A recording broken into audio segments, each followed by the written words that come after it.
humingi ng tulong ang pamilya ng isang lalaki sa Palawan na parang buntis daw sa laki ng tiyan. Para bigyan ng mukha ang balita, Mobile Journal, Yeda Pascual. Lumalaki ang tiyan na parang buntis. Yan ang sitwasyon ng isang padre de pamilya sa Puerto Princesa, Palawan.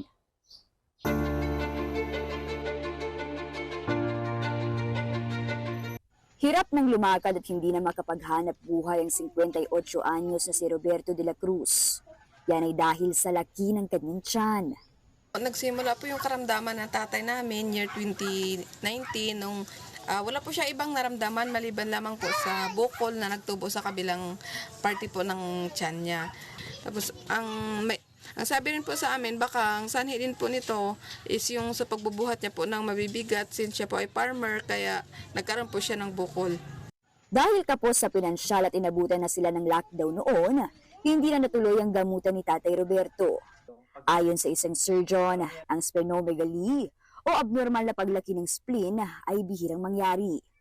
Malaki daw ang tsansa na dulot ito ng malaria dahil nagkaroon ito si Tatay Roberto noong kabataan niya. Yung paglaki ng spleen.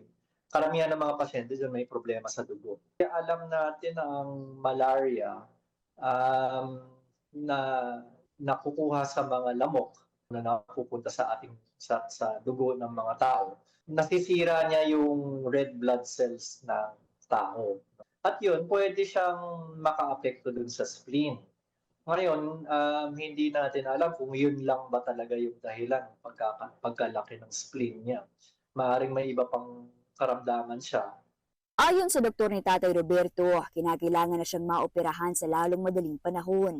Apektado na kasi ang kilos ni Tatay Roberto at madalas na itong mamilipit sa sakit. Ito ngayon, medyo masakit yung tiyan ko kung ako sa magkilos at saka mahingal na ako kung maglakad. Pwede rin nila ako nga ng tulong. Kasi ako naghahingi ngayon ng tulong sa mga kapwa ko, ng mga Pilipino. Kaya maraming salamat po sa tumutulong sa akin na mailigtasan ako sa itong karamdaman ko na to.